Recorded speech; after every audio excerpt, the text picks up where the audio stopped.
Hey, what's up, y'all? It's Dee, about to react to this video. It's titled The 7 Levels of Pop Vocalist. Okay, I've done a couple of these videos. We're gonna see who they have on here, though. I see Billy, Tay-Tay, The Weeknd, Ariana, and some others. So let's see how they rank them and whatnot. Let's watch.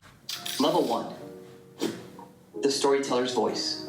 Taylor Swift is not a vocalist, she's a narrator, and that is exactly why she's a billionaire. Most people judge a pop star by their Grammys or their tour sales, but we're auditing their actual pipes. She operates in a limited tessitura, a narrow, safe range where lyrics land clearly without strain. Let's define this precisely. Tessitura refers to the range where a voice sits most comfortably. Taylor's functional tessitura is approximately E3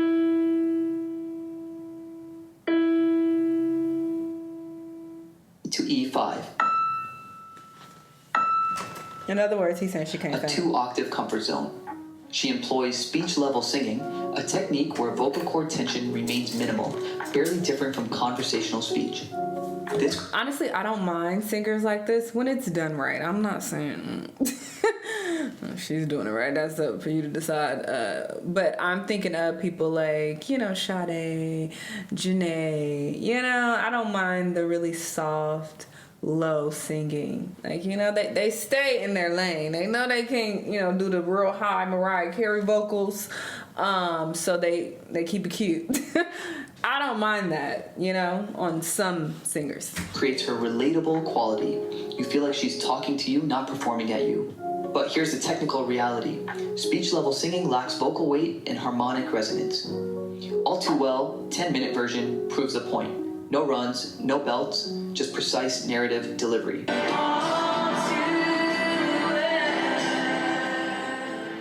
Her placement is nasal forward, cutting through production without competing for power. Selena Gomez has a breathy, under-supported tone that works through vulnerability, not technique. Shawn Mendes has warm, radio-friendly fundamentals with zero risk-taking.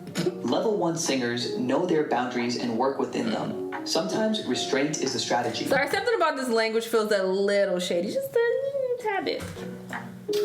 Level 2, the controlled professional. See, I would put Billy in that same box. Compression. She sings millimeters from the mic to capture whispers and breaths as musical elements. Bad Guy works because of proximity technique, I used to really like this song. Not power. I'm the bad guy.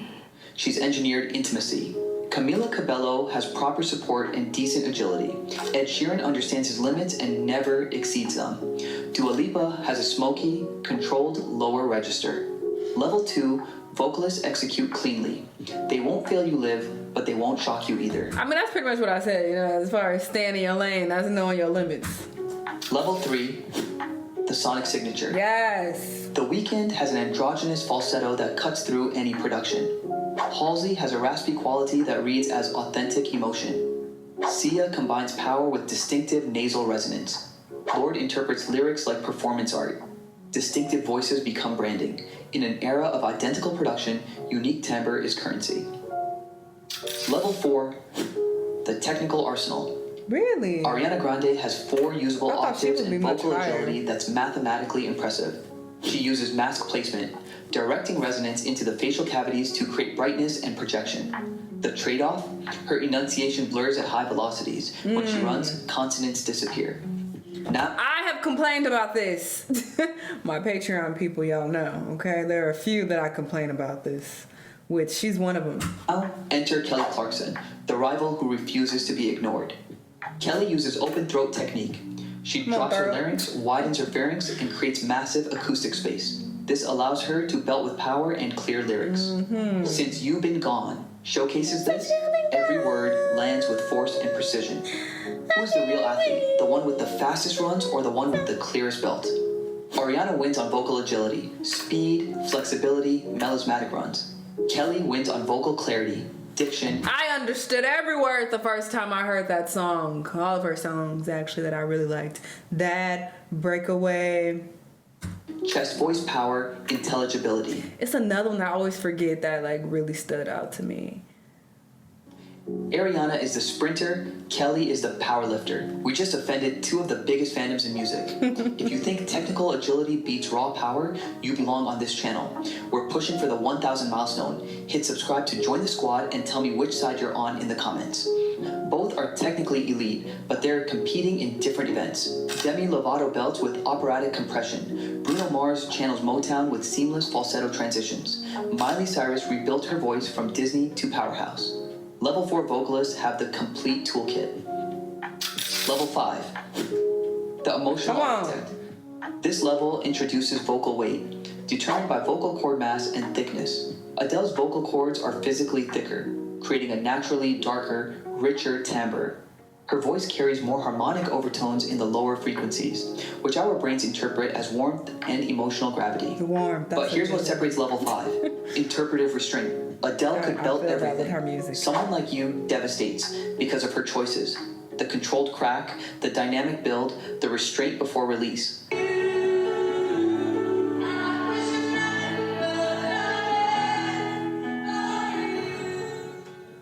That crack in Nevermind. You know what? He's not lying, because if I heard anybody else sing that song, I don't think it would have had that same warmth and it would have carried as much weight, you know? So I feel what he's saying. He sounds like he knows what he's talking about. Find someone like you isn't a mistake. It's calculated vulnerability. She's mastered the physics of emotion. Yes. Controlled vocal instability to mirror heartbreak sonically. Sam Smith makes every note sound like confession. Louis Capaldi prioritizes truth over polish. Lana Del Rey uses melancholy as a vocal color. She deliberately adds breathiness and vocal fry to create atmosphere. It's resonance as mood architecture. Level 5 vocalists understand that humans remember feeling, not perfection. Level 6. He ate that. The generational standard. Yes. Beyonce is mathematically precise. Let's use Love on Top as the case study. The song performs 4 key changes, each a half step up. Most singers would slide into the new key. Beyonce doesn't slide, she hits each note like striking a piano key. Yes, she does. This is staccato agility. Attacking notes with precision, no scooping, no approximation. Listen to the final key change. She's belting in the 5th octave, maintaining perfect pitch. That is what made this song so cool. Like, she just keeps elevating, and it's just like, okay, we're going higher. You know, because I didn't even like the song initially. I'm just like, it was okay. But, you know, her being able to do that at the end, it's like, all right. Clear diction and dynamic control while dancing.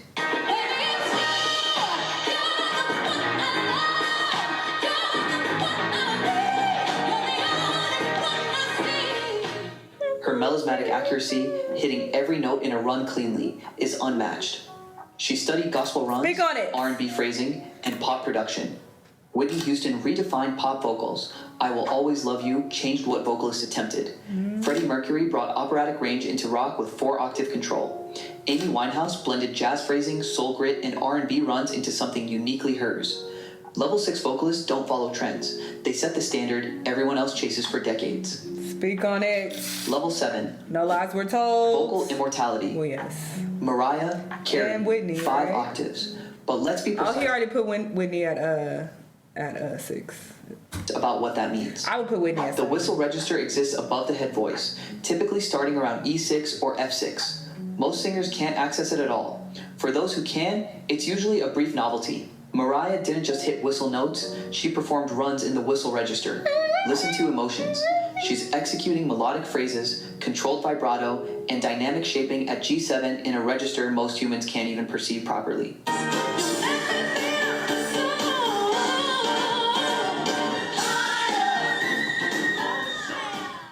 This isn't a gimmick, it's using the entire instrument as a melodic tool. But technique alone doesn't create immortality. Mariah is the vocal architect.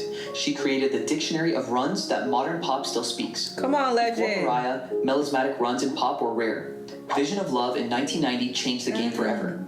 Every run you hear from Ariana Grande, Mariah did it first. Absolutely. With more complexity in the early 90s. Christina Aguilera's foundation is built on Mariah's technique.